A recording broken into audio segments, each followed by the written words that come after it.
Hello everyone. In today's video I will be teaching you guys how to use the best PvE build for soloing any type of group content like group dungeons or static zones in yellow or blue zones. Now let us take a look over what gear we are using. We are using a shadow collar with third Q, fourth W and the third passive. We are using a mage call with the fire breath ability and the first passive to increase our damage and healing. We are using a stalker jacket with the first passive and electric field. We are using a cultist sandals with the rotten ground and aggression. We also have a crypt candle and an Avalonian cape. Now this Avalonian cape is not mandatory. You can swap this out for a Thetford cape or a Bridgewatch cape or a Limhurst cape, whichever one you like. I personally prefer the Avalonian cape. Now let us look at our spells and how they work. Now the single most important spell in this entire build is your e-spell of the Shadow Collar. This will save you in every single pull you do, and you absolutely need to use this properly. The rest of the spells you just dump them on whenever you have them off cooldown basically. Now let us look at a combo that you would perform while using this build on these training dummies. So the combo is place one Q, use your armor spells, place another Q, use your W spell. Now that's it. That's all you do. And this combo will deal over 9,500 or 10,000 damage basically. You don't use the E spell for damage. You have to save the E spell every single time for healing yourself. This is not a damage spell, this is a healing spell. Now what do I mean by that? Let us take a look. Just look at the amount of healing that you received from using that E spell.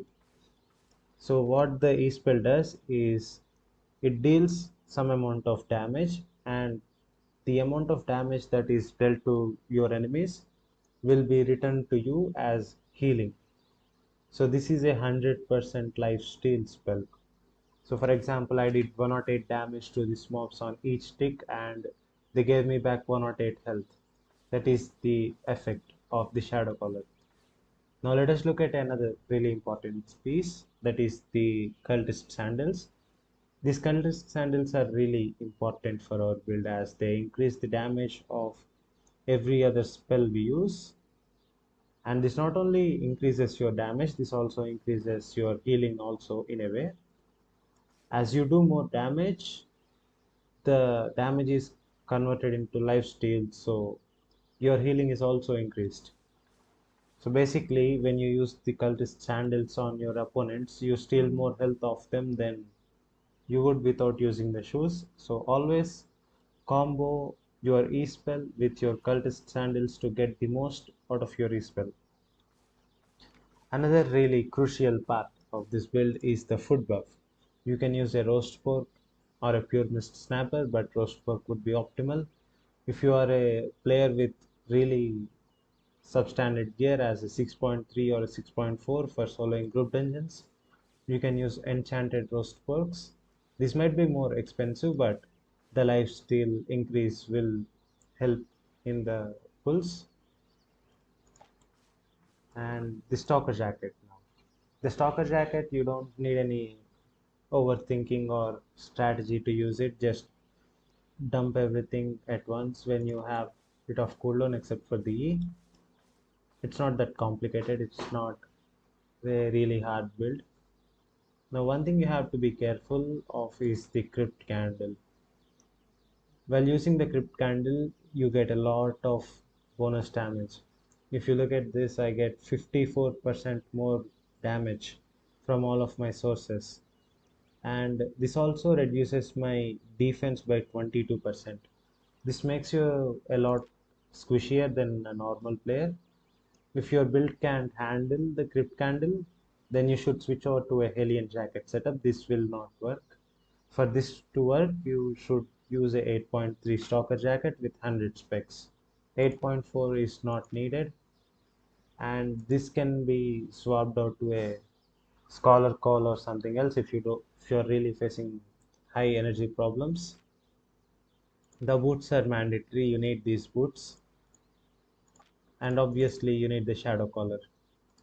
Right, let's get into some clips of the dungeons I did so you can get a better feel of how to use this build. Now, before we go into the dungeons, I have forgotten to mention another really important component of this build, which is the invisibility potion. These potions are really necessary for you as your build is really squishy and you might get downed sometimes, but you can avoid that using an invisibility potion. This will save you a huge repair bill, and the potion itself is around 10 to 15,000 depending on when you buy it. So always carry some invisibility potions when you are soloing group dungeons, especially in tier 8 gear or above, as the repair bills get really harsh. If I get downed in this set, the repair is around 300 to 350,000. That's basically the equivalent of losing all the loot you get from that dungeon. So always carry your invisibility potions, and yeah, let's go to the clips. Just because when you hit 50,000 points, you can buy an elite winter bag cup or an elite mount cup depending on which city you are playing from. Now these mounts usually sell for 3 to 4 million silver, but the cups you buy, they will go for a million, around a million. If you have a mount crafter who can craft the mounts for you, or you yourself are a mount crafter, that is a huge profit. You can make around 3 million to 4 million silver as a bonus every single day. This activity is better than doing islands or any other passive income methods like filling journals. So always faction flag and always play on the safe zone unless you want to do PvP or you specifically go to the black zones or the Avalonian roads for PvP. If you want to fame farm, just play in the yellow zones. They are far more efficient in every way compared to a black zone. Right, we are almost at our dungeon. Let's go.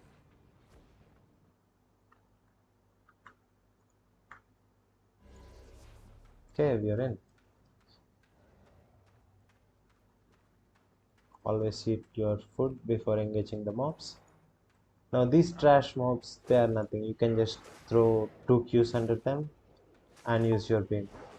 Now the reason before for using two Qs before using your beam is that your beam continuously depletes one curse stack every single tick it does damage. So if you have two Qs under them, that means they already have four stacks and the fourth stack keeps refreshing. So when you do your beam, it does not deplete their stacks. Look, I placed one Q, used my armor spells, used the jacket, and used the beam. No, I have not used my E spell, and this is on purpose. You should never use your E spell unless you need healing. If you use the E spell too soon and the mobs get you down, you can only rely on your invisibility potions to escape. Now, you can escape most of the time, but that is just a huge waste of time, and we should avoid that. Okay, right, this is a really big pull here, and this mob should always be your first priority target whenever you're fighting group dungeon mobs. See, I used my E spell when my health was getting really low. Now I have sustained, and I almost got this mob. See, it's down. Now I can reset. I can just walk away or use my invisibility potions.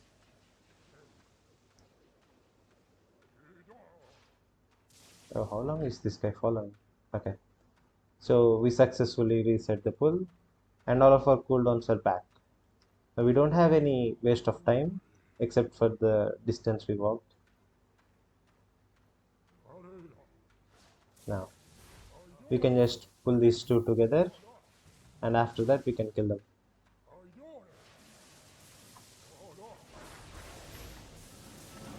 Use the spell for healing, hit them with the Avalon Cape, and beam them down. See, it will be easy if you just know when to stop doing the fight and reset. Now, I think this is a double boss over here, which is a really good example of how to fight bosses using this set.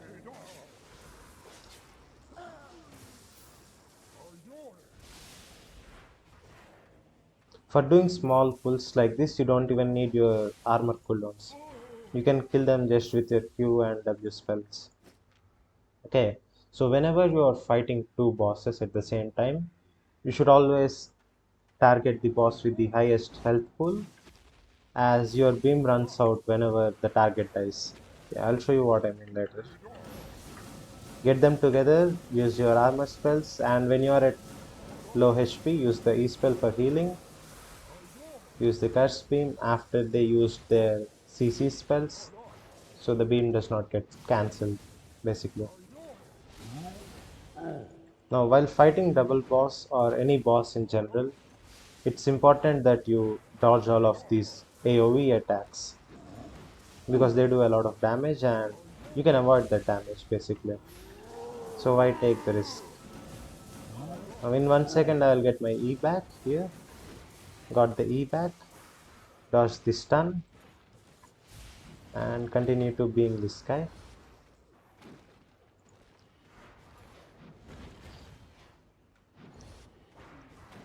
I did not do as well as I usually do while fighting these bosses.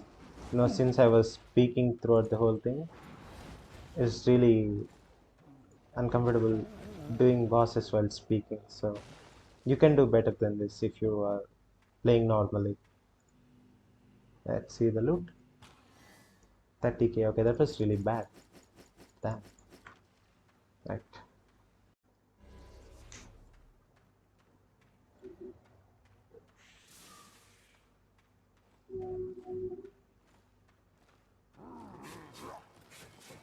Now I am not pulling this mob over there because it's a ranged mob and I don't think it will come here. Let's try. There's one more over there. So when your health gets low, don't panic. Your E-spell will save you unless you step on too many AoE attacks.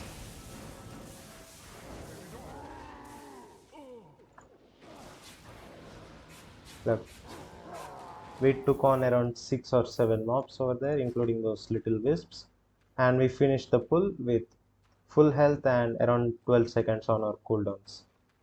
Now this is the part that makes this build very efficient. We have low cooldowns with high damage and high sustain. You kinda have everything you need for a PvE set.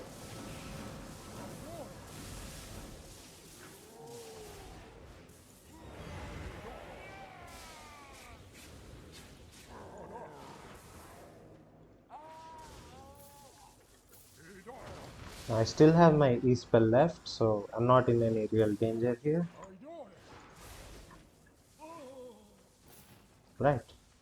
So basically by the time we finished that pull, all of our spells came back up.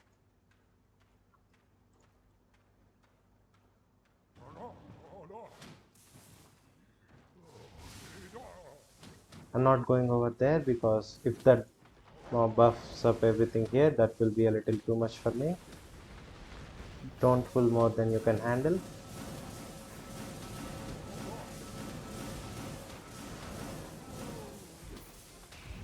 Oh. See, that went smoothly. No problems. Right, we have 10 seconds on cooldowns. Just chill out for 2 or 3 seconds and you can pull now because you'll get your cooldowns by the time you need them. 2 Qs, boots, armor, cowl, another Q and W. That's the combo. It took down the mob. Now this would have died too if it were not buffed up.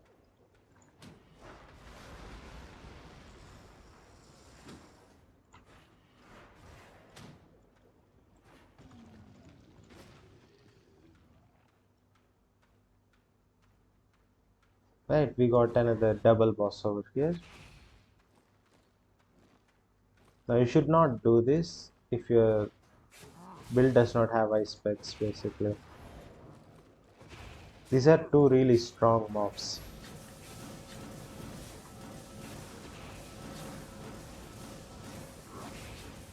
Even for these mobs, the combo is same. You don't have to change anything.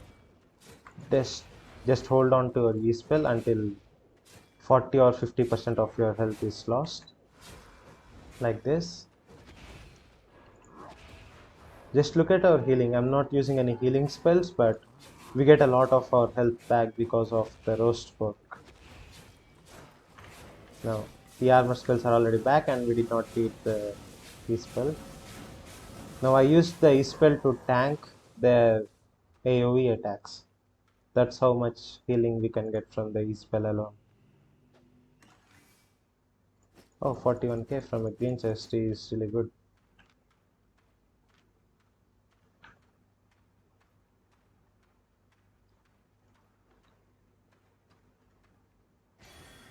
And a fame buff. Nice.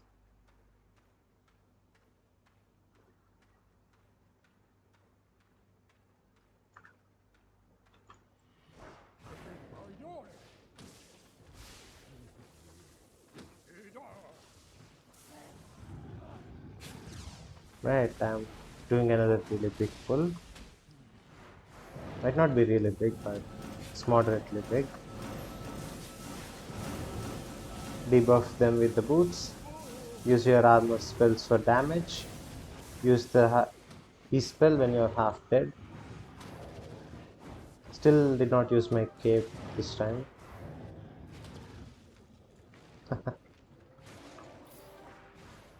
This is one of my favorite mounts of all time. It's hilarious. I'll claim that when I get back to the city. So, I don't want to clog up my inventory space.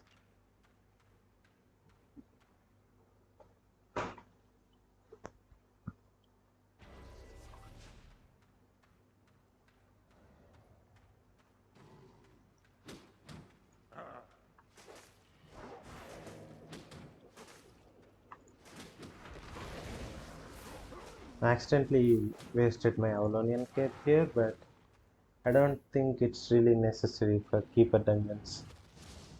No, that is because the keeper dungeons don't have big pulls like the Morgana dungeons.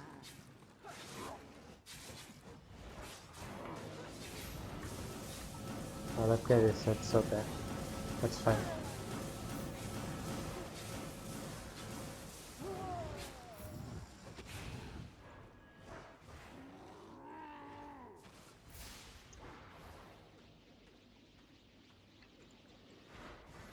Again, we finished the pull with full HP,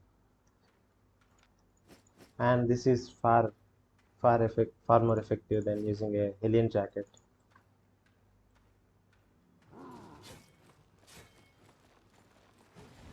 Let's pull everything together. So I'd say 5 mobs is a comfortable size for this set. It can handle a little bit more than that, but it tends to get dangerous after 5-6 mobs.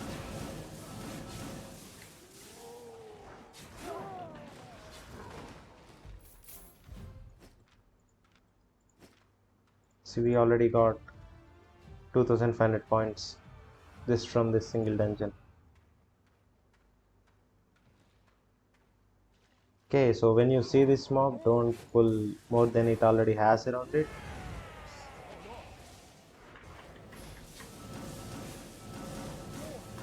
And you should dodge every single spell like you are doing a boss fight.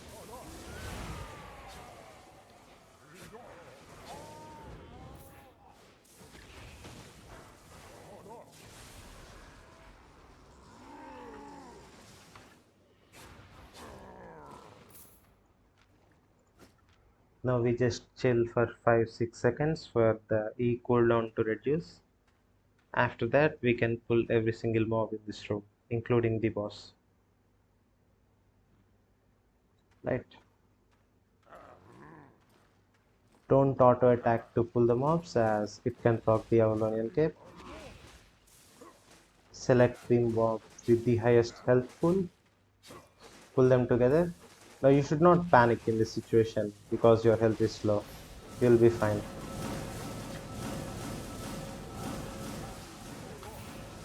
And that's it. Everything except the boss is dead and you're at full health almost. You just need one rotation of your spells to kill everything.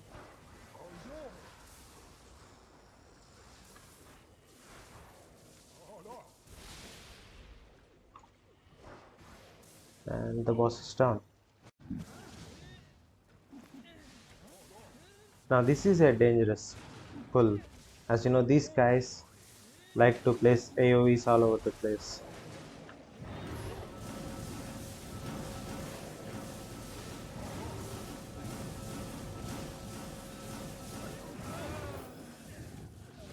Right. We still have our respell with full health.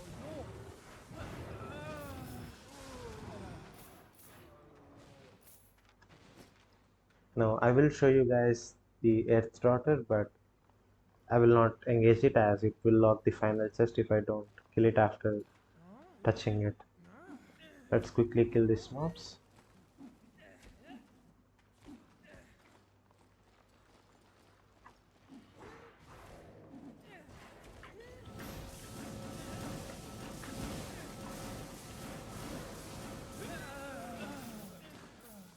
Right, this is the Earth Daughter. You should never fight this boss when you are a solo player. This will kill you no matter what build or what type of healing you have. This will stun lock and kill any solo player. So just avoid that. It's not worth the risk.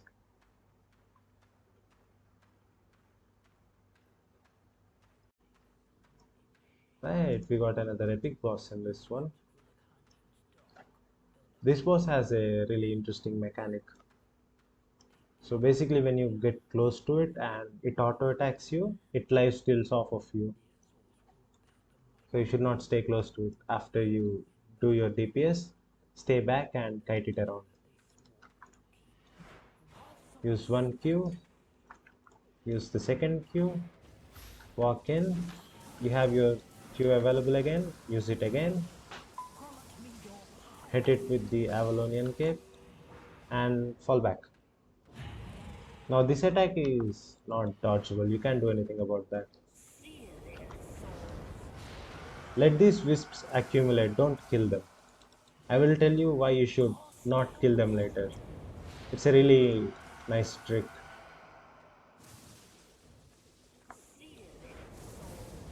I'm not using my DPS combo to avoid healing it.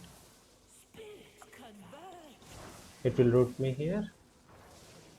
Now use your DPS combo and use the E spell. Now because all of these mobs take damage from your E spell, that increases your life steal by a lot. So basically you keep these mobs around like health batteries for your E spell.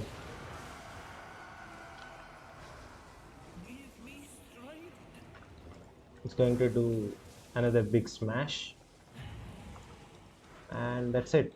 It's pretty easy if you just stay away from it.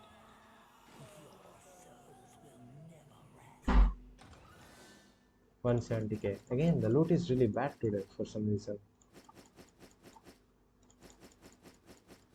Okay, we have made 300,000 from this dungeon, which is, not the best, but still pretty good. We also skipped an epic boss, so if we killed that one, it should have been 600 or 500k easily. Alright, that was it for the clips of the dungeons. Now there are some bosses that are just not killable in this game as a solo player. Those bosses are the Earth Daughter and Arthos. We have seen one of them in this video. And Arthos is a blue chest boss in the Keeper dungeons. Now there are some other bosses that cannot be killed using this specific build. They are the Morgana Tormentor, Morgana Raven, Heretics Weapons Master, and I think there's one more, but I don't remember. So basically there are three or four mob bosses that you can't kill. You can kill everything else. Most of the time you don't find those bosses as they're quite rare. So you don't have to worry about it. If you do want to know how to kill those specific bosses, you just need to swap out your items for a defensive build, that is basically using mercenary jackets or a druidic staff. I will make a video on it later on, but for now that is it for this video. If you don't want to miss out on future updates, subscribe to the channel. Right guys, see you in the next one.